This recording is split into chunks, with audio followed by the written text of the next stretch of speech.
Chemistry grade 10 FPISC हम लोग सब डोमेन कर रहे थे अपने पास इलेक्ट्रोकेमिस्ट्री और आज का हमारा SLO ये है। इससे पहले एक बात मैंने करनी है कि पिछली जो मैंने वीडियो बनाई थी उसके अंदर मैंने आप लोगों को ये वाला SLO सामने रखा था, बल्कि जबकि मैं दोनों पढ़ा रही थी, ठीक है। तो ये दोनों हम लोगों ने कवर कर लिए हैं। तो अब इससे अगला आज हम लोग करने लगे हैं, तो आप लोगों ने इसको भी कल में ही कंसिडर कर लेना है। आज की तरफ चलते हैं। आज का SLO हमसे कह रहा है कि identify the products formed at electrodes and describe the observation made during the electrolysis of molten lead-2 chloride, concentrated aqueous sodium chloride, dilute sulfuric acid using inert electrodes, platinum और कार्बन ग्रेफाइट। तो graphite और carbon एक ही चीज़ है, सबसे पहले ये बात। और जो आप लोगों को मैंने बताया था कि इलेक्ट्रोलिटिक सेल के अंदर आप लोग इनर्ट इलेक्ट्रोड्स मोस्टली यूज़ करते हो, ठीक है। मोस्टली नहीं बल्कि हर बार आप लोग इनर्ट इलेक्ट्रोड्स ही यूज़ करते हो। हर बार कहेंगे क्या? नहीं नहीं, हर बार नहीं, मोस्टली आप लोग इनर्ट इलेक्ट्रोड्स यूज़ करते हैं। आप लोगों के उस प्रोसेस पे डिपेंड करता है कि आप लोग उस प्रोसेस के अंदर करना क्या चाह रहे हो। तो जो ये वाला प्रोसेस है इसके अंदर हम लोग इनर्ट इलेक्ट्रोड्स यूज़ करने लगे हैं, प्लाटिनम और ग्रेफाइट, ठीक है। बाकी ये कि पिछले SLOs के अंदर मैंने आप लोगों को जनरल बताई थी एक इक्वेशन के MX एक आप लोगों के पास आयनिक कंपाउंड है और वो M+ और M+ और X- में टूटता है। तो इधर उन्होंने हमें स्पेसिफिक कर दिया कि लेड क्लोराइड को स्थान तोड़ो, बाकी बात वही है, वही जनरल बात को बस हम लोगों ने स्पेसिफिक के अंदर लेकर जाना। तो अब लेड क्लोराइड के ऊपर वही इलेक्ट्रोलिसिस वाला हम लोग सबसे पहले डायग्राम बनाएंगे, उसके अंदर लेड क्लोराइड पुट करेंगे इंस्टेड ऑफ M और X, और फिर हम लोग स्पेसिफिकली लेड और क्लोराइड के आयंस बनाएंगे। इसी तरह हम लोग सोडियम क्लोराइड के आयन बनाएंगे और सल्फ्यूरिक एसिड के आयंस बनाएंगे। तो एक एक करके तीनों को देखते हैं। तो बहुत ज़्यादा इसको कॉम्प्लिकेटेड नहीं बनाएंगे। Lead 2 chloride and lead chloride is the same thing. बस ये बात है कि लेड के ऊपर यानी Pb के ऊपर लेड 2 क्लोराइड के अंदर आप लोगों के पास +2 चार्ज होने जा रहा है। तो लेड क्लोराइड आप लोगों के पास बनेगा लेड 2 क्लोराइड PbCl2। ये आप लोगों के पास लेड 2 क्लोराइड का फॉर्मूला है। अब मॉल्टन लेड 2 क्लोराइड, इसको हम लोग फ्यूज लेड 2 क्लोराइड भी कहेंगे। इसका मतलब है कि आप लोगों ने इसे पानी में नहीं डाला, आप लोगों ने इसे पिघला के डाला है इन अ वेजल, और इस वेजल के अंदर आप लोग एनोड और कैथोड डिप करने लगे हो, प्लाटिनम या ग्रेफाइट जिसके भी इनर्ट होंगे वो दोनों। अच्छा, ये जो मेरे पास डायग्राम थी मैंने बना दिया, दोबारा मैंने एक्सप्लेन नहीं करना है इसे, लेकिन यहाँ पे हम लोग अब उस जनरल को स्पेसिफिक में लेके जाएंगे। तो मैं आप लोगों को सबको साथ साथ एक्सप्लेन करूँगी। मैंने पहले बोला था कि MX आप लोगों के पास एक आयनिक कंपाउंड है जो M+ और X- में टूट जाएगा। तो यहाँ पे मेरे पास PbM है और Cl2 मेरे पास X है। ये किस में टूटेगा? आप लोगों के पास Pb+2 में और Cl- में, और चूँकि 2Cl हैं तो यूँ लिख देंगे, ठीक है, 2Cl-। तो ये आप लोगों के पास इक्वेशन बन गई है जब ये टूट रहे हैं। तो अब आप लोग टूटने की बात, यानी ये टूटने की बात आप लोग एक्वस के तौर पे नहीं कर रहे, आप लोगों ने इसे मोल्टन फॉर्म में लेके गए। तो जब आप लोग मोल्टन फॉर्म में लेके जाते हो तो आप लोग इसके नीचे L लिखते हो यानी लिक्विड लिखते हो। जब आप लोग एक्वस के अंदर लेके गए हो तो यानी आप लोगों ने PbCl2 को वाटर के अंदर अगर डिजोल्व किया होता, इस वक्त हम लोगों ने मोल्टन लिया क्योंकि असल हमसे मोल्टन कह रहा था। तो अगर आप लोगों ने वाटर में डिजोल्व किया तो यहाँ पे आप लोग AQ लिखते हैं यानी एक्वस लिखते हैं। फिलहाल हम लोगों ने इसे वाटर में डिजोल्व किया, सॉरी, हम लोगों ने इसे अभी मॉल्टन स्टेट में रखा है। तो यहाँ पे वाटर के कोई मॉलिक्यूल्स नहीं हैं और यहाँ पे हमारे पास Cl- और Pb2+ के आयंस हैं। अब अगर मैंने एक Pb+2 का बनाया ना तो उसके साथ मुझे 2Cl- के बनाने पड़ेंगे। तो मैंने अभी सिर्फ एक ही आयनिक कंपाउंड को उसके 3 आयंस में तोड़ा, मैंने और नहीं बनाया, बस मैंने अभी इतना ही बनाया, ठीक है। अब ये जो आप लोगों के पास Pb+2 है किसकी तरफ अट्रैक्ट होगा? कैथोड की तरफ, और Cl- जो आप लोगों के पास किसकी तरफ अट्रैक्ट होंगे? एनोड की तरफ। तो अब हम लोग ये समझने लगे हैं कि एनोड और कैथोड पे होगा क्या। मैं साथ साथ इसकी इक्वेशंस भी यहाँ पे लिखूंगी बिकॉज ये इक्वेशंस आप लोगों ने पेपर में ज़रूर लिखनी है। तो एट एनोड क्या होगा और एट कैथोड क्या होगा, ये समझते हैं कि रिडक्शन और ऑक्सीडेशन किस तरह हो रही है। तो मैंने आप लोगों से बोला था कि एनोड पे हमेशा ऑक्सीडेशन होती है। एन ऑक्सीडेशन लोगों ने याद किया था। तो ऑक्सीडेशन का क्या मतलब है? ऑक्सीडेशन का मतलब होता है गेन ऑफ इलेक्ट्रॉन्स। तो अगर आप लोगों के पास इलेक्ट्रॉन्स गेन हुए हैं तो that is oxidation. Sorry, I think मैंने उल्टा बोल दिया। लॉस ऑफ इलेक्ट्रॉन आप लोगों के पास ऑक्सीडेशन है और गेन ऑफ इलेक्ट्रॉन आप लोगों के पास रिडक्शन। तो एनोड पे आके आप लोगों के पास जो क्लोरीन है Cl-, इसने अपने एक इलेक्ट्रॉन इसने अपना लूज करना है, तो ये रिड्यूस हो रहा है, यहाँ पे रिडक्शन हो रही है। तो ये क्या करता है? अपना एक इलेक्ट्रॉन लूज करता है और ये क्या बन जाता है आप लोगों के पास? Cl का एटम। अब Cl का एटम आप लोग इस तरह कभी नहीं लिखते, तो आप लोग इसके साथ 2 लगाओगे, इसके साथ भी 2 लगाओगे और अब यहाँ पे भी आप लोग 2 लगाओगे, यानी पूरी इक्वेशन को आप लोगों ने फर्स्ट करो 2 से मल्टीप्लाई करिए। 2 से नहीं मल्टीप्लाई किया वैसे, वरना यहाँ पे 2 आता, यहाँ 2 था, बस आप लोगों ने बैलेंस किया। अच्छा, दूसरी साइड क्या हुआ कि Pb2+ था आप लोगों के पास, इसके पास 2 इलेक्ट्रॉन्स की कमी थी तो इसने 2 इलेक्ट्रॉन्स गेन किए और ये आप लोगों के पास Pb का सॉलिड मेटल बन गया, ठीक है। और ये आप लोगों के पास यहाँ पे बनी थी गैस। तो ये आप लोगों के पास आप लोगों को समझ आई है कि किस तरह रिडक्शन हो रही है और किस तरह ऑक्सीडेशन हो रही है। एक बार मैं दोबारा से लिख दूँ कि reduction is the gain of electron. तो आप लोगों के पास जो लेड है वो रिड्यूस हो रहा है क्योंकि वो गेन कर रहा है इलेक्ट्रॉन। और जो आप लोगों के पास ऑक्सीडेशन है that is loss of electron, losing electrons, ठीक है। ये हम लोगों ने एक बात समझ ली कि किस तरह क्लोरीन और लेड जो है वो रिड्यूस हो रहे हैं और ऑक्सीडाइज हो रहे हैं। अब जो दूसरी बात समझने वाली है वो इलेक्ट्रॉन्स का फ्लो तो आप लोगों को समझ आ ही चुका होगा होप्सो के किस तरह दो इलेक्ट्रॉन्स यहाँ से यहाँ पे आ जाएंगे, यानी जब यहाँ पे बढ़ेंगे तो बैटरी के थ्रू यहाँ आ जाएंगे क्योंकि यहाँ पे कम हो चुके होंगे। मैं पिछले एपिसोड में डिटेल से बता चुकी हूँ।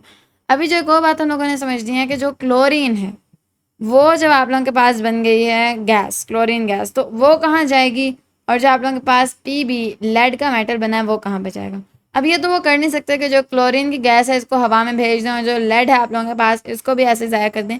इन्होंने बनाया है इसलिए कि इन्होंने इन दोनों प्रोडक्ट्स को लेना है, इन दोनों प्रोडक्ट्स को इन्होंने स्टोर करना है। तो Pb के साथ असल में क्या होता है कि Pb जो है वो एक मेटल बनता है, ठीक है, मेटल बन गया। अब ये जो मेटल है इसने अपने इलेक्ट्रॉन्स तो गेन कर लिए, वो तो इसने कर लिया, एक मेटल बन गया।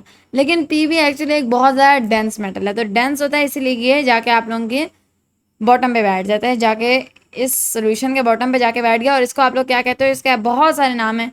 इसे आप लोग मैट कह सकते हो, ठीक है। जो सोल्यूशन नीचे बैठती है उसको आप लोग मैट कह सकते हो, एनोड मैट कहते हैं, मैट, ठीक है। इसका मतलब असल में हम लोगों ने फिजिक्स में पढ़ा था रफ सरफेस को मैट कहते हैं, ठीक है।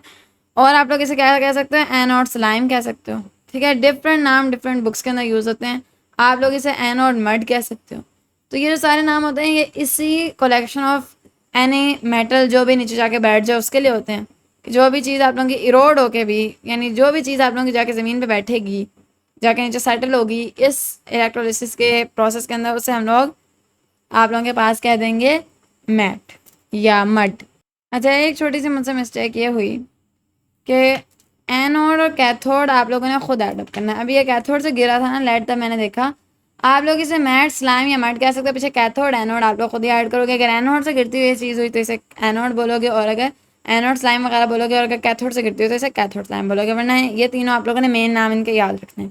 और जो आप लोगों का क्लोरीन गैस है वो हवा में उड़ने लग जाती है, ठीक है, बुलबुले बन बन के, बबल्स बन के। तो ऊपर से क्लोरीन को भी स्टोर किया जाता है और इस लेड को भी स्टोर किया जाता है। आखिर को ये दोनों चीज़ों ने स्टोर होने, ठीक है। तो ये आप लोगों के पास था आप लोगों का electrolysis of lead two chloride. लेकिन ऐसे लोग यहाँ पे ख़त्म नहीं हुआ। अभी हमारे पास जो इसका दूसरा पार्ट हम लोगों ने करना है, हमारे पास SLO का पहला पार्ट था। दूसरा पार्ट है हमारे पास वो है कॉन्सेंट्रेटेड एक्वस NaCl, यानी कॉन्सेंट्रेटेड एक्वस सोल्यूशन है हम लोगों के पास। सोडियम NaCl है, देखते हैं, यस NaCl, सोडियम क्लोराइड। तो इसकी कॉन्सेंट्रेटेड एक्वा सोल्यूशन को देखते हैं उसकी किस तरह इलेक्ट्रोलिसिस होती है। लेकिन आप लोगों को ये ज़रूर समझ आ गई होगी किस तरह जनरल से हम लोगों ने स्पेसिफिक में जाना है, तो उसमें भी यही बात होगी। Na को इस जगह पुट करना, Cl को इस जगह पुट करना, बाकी आप लोगों की सारी कॉमन सेंस है, नथिंग एल्स। तो सबसे पहले एक टर्म आप लोग अपनी मेमोरी के अंदर ऐड करो, ब्राइन, BRINE, छोटा लिखो ब्राइन। ये ब्राइन आप लोग किसे कहते हो, concentrated aqueous solution of sodium chloride NaCl को कलेक्टिवली आप लोग कहते हो ब्राइन। तो आप लोगों से कह सकते हैं आप लोगों के पेपर के अंदर क्वेश्चन के अंदर कि इलेक्ट्रोलिसिस ऑफ ब्राइन दिखाएं, तो आप लोगों ने इसे यही समझना है। और NaCl का एक और नाम है हैलाइट, यह भी आप लोगों ने याद रखना, ठीक है, हैलाइट। तो आप लोगों से कह सकते हैं कॉन्सेंट्रेटेड एक्वस हैलाइट की इलेक्ट्रोलिसिस दिखाओ। तो ये जो एक्स्ट्रा टर्म्स होती हैं ये अक्सर वो पेपर में कंफ्यूज करने के लिए दे देते हैं। तो यहाँ पे आप लोगों ने सिमिलरली वैसा ही एक इलेक्ट्रोलाइटिक सेल बनाना है। ये आप लोगों के पास स्ट्रक्चर बन गया जो आप लोग पहले बना रहे थे, ठीक है। अब इसकी जनरल फॉर्म भी आप लोग नीचे लिख दो ताकि आप लोग उसी को स्पेसिफिक कर सको, ठीक है, यूँ होंगे। अब इसके अंदर आप लोगों ने डालना है NaCl। तो ये किस तरह टूटेगा, Na positive Cl negative. Positive का मतलब क्या है, पॉजिटिव 1, अगर पॉजिटिव 2 होता तो मैं 2+ लिखती, लेकिन Na पॉजिटिव 1 ही होता है। तो मैं एक Na का एक शेयर का रख रही हूँ, आप लोग दो भी रख सकते हो, आप लोगों की मर्जी है। जितना आप लोग सिंपली इलस्ट्रेट कर सको वैसे ज़्यादा आसान हो जाता है, ठीक है। अब जो कैथोड है वो आप लोगों के पास पॉजिटिव को अट्रैक्ट करेगा और एनोड जो है वो क्लोरीन को अट्रैक्ट करेगा। अब आप लोगों ने लिखना है कि दोनों पे, कैथोड और एनोड पे क्या चल रहा है। तो एट एनोड आप लोगों के पास क्या होता है, जो क्लोरीन होता है Cl-, चूंकि इसके अंदर एक इलेक्ट्रॉन ज़्यादा है तो ये एक इलेक्ट्रॉन देता है और ये Cl बन जाता है। Cl अकेले नहीं एग्जिस्ट करता तो किस तरह हो जाता है, ये भी हम लोग पहले पढ़ के हैं। एट कैथोड क्या हो रहा है, क्या आप लोगों के पास Na+ एक आयन था, उसके पास एक इलेक्ट्रॉन की कमी थी, उसने एक इलेक्ट्रॉन लिया और ये Na बन गया। ठीक है, अब आप लोगों के पास इन दोनों इक्वेशन से आप लोगों को पता चला कि आप लोगों के पास एक NaCl बना है और एक आप लोगों के पास क्लोरीन गैस बनी है। बट वेट, ये सब कुछ अभी मैं आप लोगों को सिर्फ मोल्टन NaCl का बता रही हूँ। मोल्टन NaCl के अंदर इस तरह जाता है, लेकिन एक्वस NaCl के अंदर यूँ तो नहीं जाता। तो बैठे बिठाए आप लोगों ने मोल्टन NaCl की बात पढ़ ली, मैं आप लोगों को एक्वस का भी बताने लगी हूँ, ख़ास तौर पर जब वो कॉन्सेंट्रेटेड हो, डाइल्यूट हो तो अलग बात है। अभी हम लोग कॉन्सेंट्रेटेड एक्वस NaCl की बात करने लगे। तो इस SLO के अंदर उन्होंने हमें एक मोल्टन लेड क्लोराइड दिया, एक कॉन्सेंट्रेटेड एक्वस सोल्यूशन दिया NaCl और एक डाइल्यूट सोल्यूशन भी आगे वो हमें कहते हैं कि वो, ताकि तीनों के हमें कॉन्सिक्वेंसेस पता चल जाए कि तीनों में क्या होता है। तो हम लोगों ने पढ़ा था अभी अभी अपने पास मोल्टन लेड क्लोराइड और अभी मोल्टन NaCl भी पढ़ लिया कि उसके अंदर किस तरह NaCl जो है वो अपने आयंस में टूटता है और जो अपोजिट आयंस होते हैं, अपोजिट चार्जेस होते हैं, वो एक दूसरे को अट्रैक्ट कर लेते हैं। बट अगर आप लोग एक्वस की बात करो तो एक्वस के अंदर आप लोगों के पास सिर्फ NaCl नहीं है ना, NaCl के साथ आप लोगों के पास वाटर भी तो है। और यहाँ पे सबसे बड़ा मसला शुरू होता है, आप लोग अगर आप लोग वाटर को तोड़ो इन इट्स आयंस तो आप लोगों के पास ये कुछ बनता है, ठीक। और अगर आप लोग NaCl को तोड़ो तो ये बनता है। तो अब रिजल्टेंटली आप लोगों के वाटर के अंदर 4 आयंस हैं, ठीक है। 4 आयंस में आप लोगों का वाटर भी टूटा है और आप लोगों के NaCl भी टूटा है, क्योंकि ये एक्वस है। पिछला मोल्टन था, उसके अंदर वाटर था ही नहीं, इधर वाटर है तो इधर थोड़ा सा काम चेंज होता है। अब होगा क्या आप लोगों के जो रिएक्शन उन्हें कैथोड और एनोड पे, तो कैथोड पे एक ही किस्म का आप लोगों के पास आयन जा सकेगा और एनोड पे एक ही किस्म का। तो फिर ये दोनों जो कैटायंस हैं और ये दोनों जो एन आयन हैं कॉम्पिटिशन करेंगे और कंपटीशन के बाद जो जीतेगा वही जाएगा अपने अपोजिट चार्ज उस पर कंपोनेंट पे, इलेक्ट्रोड पे, और बाकी जो है वहीं पे रह जाएंगे। तो देखते हैं कौन कौन जा पाता है। इन दोनों में से अगर कंपटीशन कराए ना तो चूंकि ये आप लोगों के पास कॉन्सेंट्रेटेड है, यानी आप लोगों के पास ज़्यादा मकदार में NaCl अंदर है, तो आप लोग यही कहोगे कि Na और Cl ही जीतेगा क्योंकि उनकी मकदार ज़्यादा है। लेकिन मकदार असल में मैटर नहीं करती, दो चीज़ें मैटर करती हैं, एक्टिविटी के कितना एक्टिव है और दूसरी क्वांटिटी, यानी ये दोनों चीज़ें देख के हम लोगों ने इनका कंपटीशन कराना है। तो ये जो कंपटीशन है यहाँ पे आप लोगों को थोड़ा सा रट्टा लगाना पड़ेगा, कौन कैसे ज़्यादा एक्टिव है, किसकी क्वांटिटी ज़्यादा। क्वांटिटी तो हर आप लोगों को समझ आ जाएगी, कॉन्सेंट्रेटेड NaCl में NaCl की क्वांटिटी ज़्यादा है। सबसे पहले आप लोग एक्टिविटी को देखोगे, एक्टिविटी के बाद आप लोग क्वांटिटी को देखोगे और दोनों को देखने के बाद आप लोग कंपेयर करोगे कौन जीता, और जो जीतेगा वो अपने ऑपोजिटली चार्ज कंपोनेंट की तरफ जाएगा। आप लोगों के कोर्सेज के अंदर चंद ही हैं तो आप लोगों को याद हो जाएंगे इंशाल्लाह, थोड़ा सा रट्टा लग जाएगा प्रैक्टिस कर करके। तो अगर आप लोग इन दोनों में कंपटीशन कराओ ना तो यहाँ पे आप लोगों के पास H+ जीत जाता है, क्यों, क्योंकि ज़्यादा एक्टिव है। और बाकी अगर इन दोनों में से बात करें ना तो OH नेगेटिव जो था वो कम एक्टिव था, तो Cl नेगेटिव जीत गया क्योंकि एक्टिव भी उससे थोड़ा ज़्यादा था और इसकी क्वांटिटी भी ज़्यादा थी। हो सकता है थोड़ा ज़्यादा एक्टिव है बट इसकी क्वांटिटी बहुत ज़्यादा थी, तो यहाँ पे आप लोगों के पास Cl- जीत गया। तो ये दोनों जीते हैं। अब ये दोनों जाएंगे तो सही कैथोड पे, बट जो रिएक्शन करेगा वो सिर्फ H+ है, और ये दोनों आप लोगों के पास जाएंगे तो सही एनोड पे, बट जो रिएक्शन करेगा वो Cl नेगेटिव है, ठीक है। तो जो आप लोगों के पास ऑक्सीडाइज होगी चीज़ वो Cl- है और जो आप लोगों के पास रिड्यूस होगी वो H+ आयन है। बाकी आप लोगों के पास पीछे क्या रह गया, Na+ और OH नेगेटिव। जब ये सारा वाटर भी आप लोगों के आयंस में टूट गया और ये सब कुछ आप लोगों के पास ये इन दोनों ने प्रोडक्ट बना दिया, तो आप लोगों के पीछे अब ढेर सारा आप लोगों के पास रह गया Na+ और OH नेगेटिव। ये दोनों फिर मिलते हैं और NaOH बना के ये भी आप लोगों के पास एक प्रोडक्ट बन जाता है। तो आप लोगों के पास इन टोटल 3 प्रोडक्ट्स बनेंगे, एक NaOH, एक Cl2 इसकी मदद से, और एक आप लोगों के पास इसकी मदद से बनेगा हाइड्रोजन गैस बनेगी, आई थिंक क्या बनेगा जो भी है, ये 3 आप लोगों के पास प्रोडक्ट्स बनेंगे। अब क्या करना है हम लोगों ने, एक्टिविटी हमें समझ आ गई, क्वांटिटी समझ आ गई और कंपटीशन की भी हमें समझ आ गई। तो आप लोग एरोज़ दोनों ही शो करोगे, बट इसे एक शो करने का मैं अपने से एक तरीका बना रही हूँ, आई डोंट नो ये तरीका होता है कि नहीं, कि जो जीता है ना उसको आप लोगों ने स्ट्रांगली शो करना है और जो हारा उसको आप लोग इस तरह शो कर दो, ठीक है। इसमें भी आप लोगों के पास जो जीता है उसको आप लोगों ने स्ट्रांगली शो करना है और जो हारा आप लोगों ने, क्योंकि वो भी गया है बट वो आप लोगों के पास रिड्यूस नहीं हुआ, वो भी गया है बट वो ऑक्सीडाइज नहीं हुआ। तो आप लोग अब लिखोगे कि एट एनोड क्या हो रहा है, एट कैथोड क्या हो रहा है, और जो रिमेनिंग प्रोडक्ट है वो क्या बना रहा है।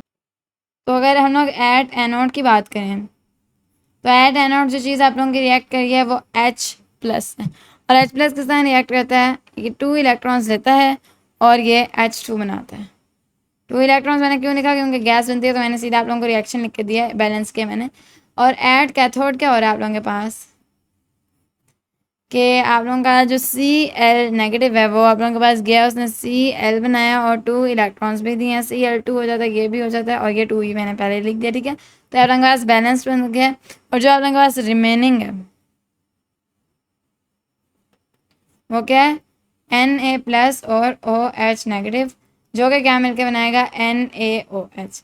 अब आप लोगों के पास 3 प्रोडक्ट्स बने हैं, प्रोडक्ट्स भी आप लोग चाहे लिख दो, बोनस हो जाएगा आप लोगों का H2 और Cl2 और NaOH, ठीक है। तो ये तीनों प्रोडक्ट्स बन गए हैं इस इलेक्ट्रोलिसिस के प्रोसेस के अंदर, ठीक है। तो अब आप लोगों को ये सब कुछ पढ़ के, ये दोनों ही चीज़ें पढ़ के आप लोगों को पता चल गया कि मोल्टन के अंदर क्योंकि कोई लिक्विड मॉलिक्यूल नहीं होता तो यही वाले मॉलिक्यूल्स अपने आयंस में कन्वर्ट होते हैं, ये सिंपली जाके रिएक्ट कर लेते हैं। अब अगर आप लोग कॉन्सेंट्रेटेड एक्वस NaCl को देखो तो उसके अंदर फिर कंपटीशन होता है, और ये आप लोगों ने कंपटीशन याद करना है कि इन दोनों के कंपटीशन में कौन जीतता है और इन दोनों के कंपटीशन में कौन जीतता है। ऐसे लोग कहते हैं जितने हमारे पास उन्हें हमें इलेक्ट्रोलिसिस के लिए दिए हुए हैं, जिस तरह यहाँ पे NaCl का एक्वस था, तो ये आप लोगों को याद करने पड़ेंगे, इससे हट के इंशाल्लाह पेपर में कुछ नहीं आता। तो आप लोगों को पता चल गया कि अगर आप लोगों के पास अगर आप लोगों के पास अगर आप लोगों के पास मॉडर्न फॉर्म में कुछ हो तो उसका किस तरह होता है, और अगर कॉन्सेंट्रेटेड एक्वस फॉर्म में हो तो उसका क्या होता है। लेकिन आप लोगों का जो SLO है वो आप लोगों को एक मॉडर्न देता था, एक कॉन्सेंट्रेटेड एक्वस देता था और फिर एक डाइल्यूट आप लोगों को दे रहा है वो एक्वस। डाइल्यूट एक्वस ही होता है, डाइल्यूट कभी मॉडर्न नहीं होता, क्योंकि मॉडर्न इज नेवर डाइल्यूट और कॉन्सेंट्रेटेड, एक्वस ही कॉन्सेंट्रेटेड और डाइल्यूट होता है। तो उसने एक मॉडर्न दिया, एक कॉन्सेंट्रेटेड दिया, एक डाइल्यूट दिया, तो आप लोगों को समझ आ गया होगा कि जो हम लोगों ने जनरल पढ़ा था उससे स्पेसिफिक कितने ज़्यादा डिफरेंट होते जा रहे हैं। अब डाइल्यूट के अंदर एक नया फिनोमिना का क्या मतलब है, कंपटीशन एक डिफरेंट तरीके से होता है। तो डाइल्यूट सल्फ्यूरिक एसिड का हम लोग पढ़ते हैं एंड देन इस SLO का एंड अप करते हैं। आप लोगों ने ये जो टॉपिक है इसको बहुत ध्यान से देखना है और बहुत ध्यान से समझना है, बिकॉज ये तीनों इवेंट्स जो हैं इलेक्ट्रोलिसिस के, डाइल्यूट, कॉन्सेंट्रेटेड और मोल्टन, ये तीनों ही आप लोगों के लिए पेपर के पॉइंट ऑफ व्यू से बहुत इंपॉर्टेंट है। तो अब ये डाइल्यूट एक्वस H2SO4 की बात करते हैं। बाकी जितने भी आप लोगों को डाइल्यूट देंगे, अगर आप वो कंपाउंड चेंज कर देते हैं आयनिक, तो मुझे नहीं पता वो कौन कौन सा दे सकते हैं, तो जो उन्होंने SLO के अंदर दिया मैं वो करने लगी हूँ। आप लोगों को बस एक समझ आ जाए कि डाइल्यूट जब एक्वस होता है तो उसके अंदर क्या होता है, जैसे आप लोगों को कॉन्सेंट्रेटेड एक्वस और मोल्टन की समझ आ गई है कि उन दोनों के अंदर अलग अलग हो रहा था। तो अब इसके अंदर भी इलेक्ट्रोलिसिस थोड़ा सा डिफरेंट होता है बिकॉज डाइल्यूट अमाउंट में H2SO4 है। तो देखते हैं अब आगे बात, ठीक है। अब आप लोग अपना वो लिखो जो मैंने आप लोगों को जनरल फार्मूला बताया था, और इधर आप लोग पुट करो H2SO4 को H और SO4 -2, ठीक है। और नीचे आप लोगों ने लिखना है H2O, क्योंकि इधर आप लोगों के पास वाटर भी है, एक्वस है ना, तो H प्लस और OH माइनस बनते हैं, ठीक है। अब इसके अंदर आप लोगों ने सारे लिखने हैं H प्लस। अब चूंकि 2H प्लस है तो आप लोगों को 2H प्लस लिखने पड़ेंगे, एक SO4 -2 के साथ। आप लोग इस वेजल को थोड़ा सा बड़ा बना लेना ताकि मसला ना हो। और आप लोगों के पास ये वाला जो है ये वाटर के दोनों हैं, ठीक है। अब हम लोग बात करते हैं कौन जीतेगा कंपटीशन। कंपटीशन होगा इन दोनों का और इन दोनों का, तो इन दोनों में से तो दोनों ही हाइड्रोजन है, लेकिन जीतेगा आप लोगों के पास वाटर वाला। क्यों? क्योंकि आप लोग देखो ये डाइल्यूट है आप लोगों के पास H2SO4, यानी बहुत कम मिकदार में है, बहुत कम मिकदार में। तो H2O इससे काफ़ी ज़्यादा मिकदार में, तो क्वांटिटी ज़्यादा होने की वजह से, बहुत ज़्यादा होने की वजह से H2O जीत गया। तो इधर जो आप लोगों के पास था, आप लोगों का जो स्ट्रेंथ थी, आप लोगों ने क्वांटिटी देखी थी और एक एक्टिविटी देखी थी। तो यहाँ पे एक्टिविटी ने ज़्यादा मैटर ही नहीं किया, यहाँ पे क्वांटिटी ज़्यादा होने की वजह से और बहुत ज़्यादा होने की वजह से कंपैरेटिवली ये आप लोगों के पास जीत गया। H प्लस और OH माइनस दोनों ही आप लोगों के पास वाटर के जीत गए। इसके एग्जाम्पल आप लोग डेली लाइफ से इस तरह लोगे कि अगर टग ऑफ वार आप लोग लड़े, एक तरफ आप लोगों के पास 2 ताकतवर लोग हैं और दूसरी तरफ 5 कमज़ोर लोग हैं, तो मोस्ट प्रोबेबली वो 2 ताकतवर लोग ही जीतेंगे। लेकिन अब एक तरफ आप लोगों के पास 10 ताकतवर लोग हैं और दूसरी तरफ आप लोगों के पास 100 कमज़ोर लोग हैं। तो अब चाहे वो जितने मर्जी ताकतवर हों 10, वो 100 ही जीतेंगे बिकॉज उनकी क्वांटिटी बहुत ज़्यादा हो गई। यही एग्जाम्पल आप लोगों के पास वाटर की है कि चाहे वो दोनों जितने मर्जी ताकतवर H2SO4 के आयंस जीतेंगे वाटर के बिकॉज उनकी क्वांटिटी बहुत ज़्यादा है। तो आप लोगों के पास H+ रिएक्ट करेगा, H+ आप लोगों के पास जो है वो रिड्यूस होगा, OH- आप लोगों के पास ऑक्सीडाइज होगा। तो अब देखते हैं कि एट एनोड और एट कैथोड क्या हो रहा है और रिमेनिंग के साथ क्या हो रहा है। तो एट एनोड आप लोगों का आ जाता है ये और ये।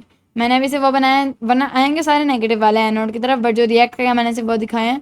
तो OH नेगेटिव है, इसके पास एक इलेक्ट्रॉन ज़्यादा, तो ये एक इलेक्ट्रॉन देता है और ये आप लोगों के पास OH बन जाता है। लेकिन ये इक्वेशन आप लोग यूँ नहीं लिखते बिकॉज OH कभी बनता ही नहीं है। आप लोगों के पास क्या बनता है, ये थोड़ी सी एक कॉन्सेप्ट है आप लोगों के पास थोड़ा सा गहरा, ये मैं आप लोगों को समझाती हूँ। सबसे पहले मैं आप लोगों के पास लिखूँगी इक्वेशन जो बनेगी।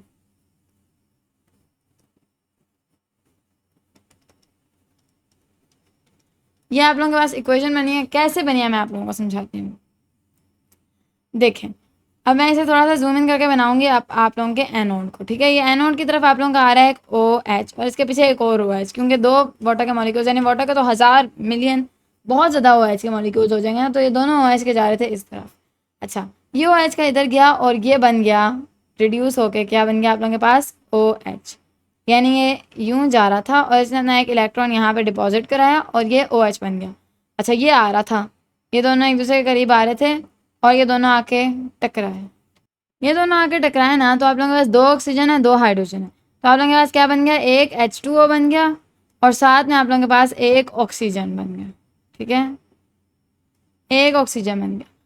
अब एक ऑक्सीजन बना है, दिस इज़ वेरी रिएक्टिव, अकेला ऑक्सीजन नहीं रह सकता, तो ये यहाँ पे हम लोगों ने 2 लगा दिया, इसने कहीं करीबी ऑक्सीजन ले लिया और फिर हम लोगों ने सबको बैलेंस कर दिया, यहाँ पे 4, यहाँ पे 2, यहाँ पे 4, जबकि असल में 2 थे OH, लेकिन यहाँ पे हम लोगों ने क्या लगाया 4, क्यों, क्योंकि इसके साथ 2 लगा दिया था, तो वाटर मॉलिक्यूल्स भी 2 बन गए, ये भी 2 बन गए, ये भी 4 हो गए और जो इलेक्ट्रॉन्स थे वो अगरचे 2 थे लेकिन वो भी 4 हो गए, ठीक है। तो होप तो आप लोगों को कॉन्सेप्ट समझ आया होगा कि किस तरह एक इलेक्ट्रॉन यहाँ था एक इलेक्ट्रॉन यहाँ था, तो ये सारे जो हैं ये किस तरह चला के ये जो OH नेगेटिव था ये बदल के OH हुआ और यहाँ पे आके ये आप लोगों के पास रिएक्शन हुआ, H2O बना और O बना और ये हुआ कि OH से आप लोगों के पास H2O O बना और इलेक्ट्रॉन्स।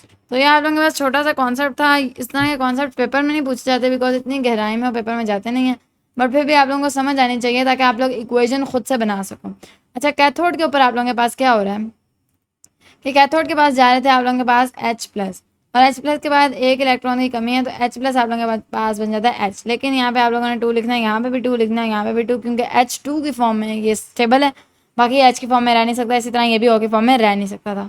तो ये कैथोड और एनोड पे हुआ। रिमेनिंग के साथ क्या हुआ, रिमेनिंग आप लोगों के पास क्या रह गया था H, ये आप लोगों के पास रिमेनिंग था, तो ये मिलकर क्या बन जाएगा H2SO4। अच्छा, अब एक सवाल आप लोगों के जहन में आएगा तो ये डालने की क्या जरूरत थी, यही तो आप लोगों को वापस मिल गया, ये डालने की क्या जरूरत थी, आप लोगों को रिजल्ट क्या मिला है, एक आप लोगों का वाटर की हाइड्रोलिसिस हो गई है, ठीक है, उससे आप लोगों के रिजल्ट में हाइड्रोजन गैस आ गई है और ऑक्सीजन गैस आ गई है और नथिंग, आप लोगों को फिर वही चीज़ मिल गई है। तो H2SO4 डालने की ज़रूरत क्या थी, वाटर को ऐसे यूज़ कर लेते हैं इन दोनों को, ये ज़ाया करने की ज़रूरत क्या थी। तो ये जो सवाल है ना, ये उनके जहन में आएगा जिन्होंने ध्यान से सुना नहीं था कि वाटर के पार्टिकल्स, वाटर के मॉलिक्यूल्स जो हैं वो तब तक अपने आयंस में नहीं टूटते जब तक उनके अंदर कोई इलेक्ट्रोलाइट एंटर ना हो। जब इलेक्ट्रोलाइट एंटर होता है तो इलेक्ट्रोलाइट भी टूट जाता है और वाटर के पार्टिकल्स भी टूट जाते हैं, वाटर के मॉलिक्यूल्स भी टूट जाते हैं। तो जब ये इलेक्ट्रोलाइट आया तो ये भी टूटा और ये भी टूटा, अगर ये ना आता तो ये ना टूटता। तो असल में H2SO4 बहुत डाइल्यूट मिकदार में डाला गया था, उसका मकसद ये था कि सिर्फ इसका रिएक्शन कराया जाए, ये वापस आ जाएगा हमारे पास, ये अगले H2O के अंदर डाल दिया जाएगा, यानी ये बार बार हम वाटर के अंदर डाल डाल के अपने पास ये प्रोडक्ट्स बनाएंगे जो हमारे लिए ज़रूरी थे। ये हमारे पास बहुत ज़्यादा कीमती गैसेज हैं H2 और O2 और इनको स्टोर किया जाता है। तो इस आप लोगों के पास जो डाइल्यूट कॉन्सेंट्रेशन, एक्वस कॉन्सेंट्रेशन थी आप लोगों के पास ऑफ H2SO4, इसकी इलेक्ट्रोलिसिस का मकसद सिर्फ ये था कि आप लोगों के पास O2 और H2 गैसेज आएँ और आप लोगों के पास जो H2O है वो अपने आयंस में टूटे और वो रिएक्ट करे, ये इसका मकसद था। तो बस जो एंड पे आप लोगों ने बात लिखनी है वो ये कि आप लोगों ने लिखना है कि कौन सा रिड्यूस हुआ है, कौन सा ऑक्सीडाइज हुआ है। बाकी तीनों तरह के केसेस पढ़ लिए हैं, molten, concentrated, dilute hope so आप लोगों को समझ आए होंगे। मिलते हैं अगले SLO में, तब तक के लिए अल्लाह हाफिज़।